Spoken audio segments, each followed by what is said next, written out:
go. The last major formula I want to teach you is when you sometimes get a medication, maybe it's potassium, maybe it's vancomycin, and the pharmacy tells you how fast you can infuse it. And they're not going to tell you how many milliliters, they're going to tell you how many grams or milliequivalents that you can infuse in a given hour. So a lot of students get worried when they see this little abbreviation, MEQ. That's milliequivalents. That's just how we measure electrolytes. It's no different than measuring grams or milligrams. It's just a measure for that specific properties of that element. So we don't worry about the label, except to make sure they match. Okay. So on this one, we're going to use ratio proportion, which is just a really good friend to nurses. This is a wonderful formula, ratio proportion you can use day in and day out. So let's say the doctor orders 20 milliequivalents of KCl, okay? And it's in 100 mLs of D5 and water. Now, policy and procedure says you can only infuse 10 milliequivalents per hour. So, and now it asks you to program your pump.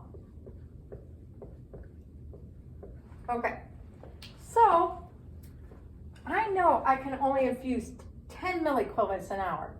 My question is, how many milliliters is that? Well, I don't know. So I'm going to call that X, because I don't know how many milliliters that is. That's a mystery, and I love mysteries. So let's look back at it. Now we're going to say X mLs. I always put X on top, mostly because I'm lazy. 10 is 10 milliequivalents. These two are partners.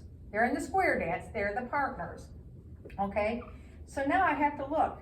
Milliliters is on top. Where else do I have milliliters in my problem? Right here. So if milliliters are on top, they stay on top. Milliequivalents are on the bottom, and milliequivalents have to stay on the bottom. Okay, so now this is an equal sign, not a times, right? So I jaywalk. It's like a crosswalk. I'm jaywalking. So XMLs equals 10 milliequivalents times 100 mLs divided by 20 milliequivalents. Do I know if I have it set up right? Yes, I do, because I have milliequivalents cancel out. I'm left with mLs. It's what I'm looking for, so I'm in good shape. So 10 times 100 is 1,000 divided by 20, and I'm going to get 50. And I have my calculator right behind me. You can't see Mr. Ryan's my assistant today, so me being his assistant. So, so the answer is 50, and that's all you have to write, because it says how many milliliters, or program your pump, it's 50, okay? That's all you have to put.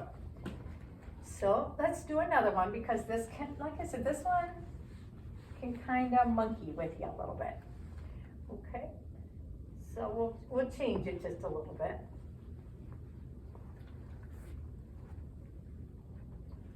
Okay.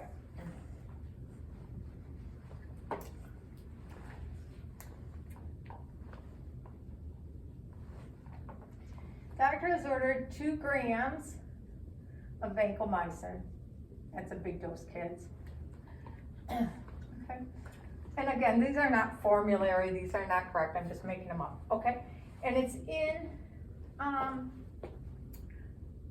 250 mLs of D5 and water.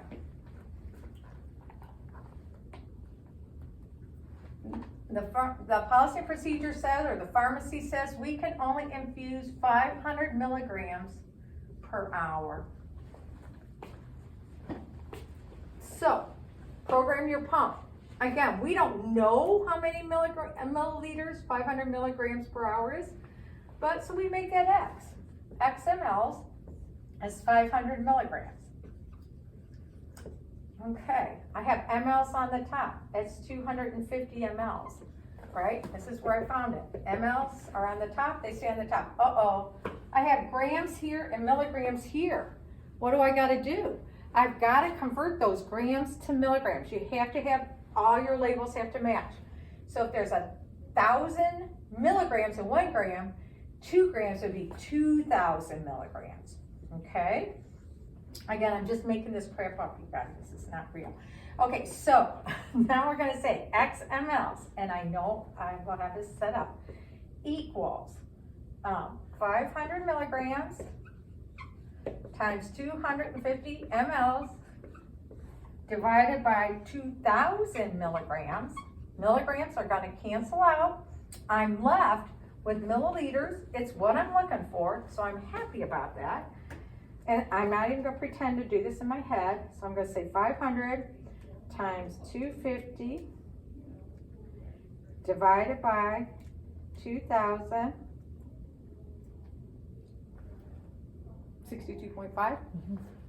So 62.5, I would verify this. Actually, I would do this math count twice. So I have to round that up. So that would round up to 63. So again, I have practice problems for you for this formula. Not a whole lot, you have to dig for them. On page 454, I want you to do number 8, and then page 456, I want you to do 18 and 21. I hope this helps. You get ready, enjoy your holidays. Merry Christmas.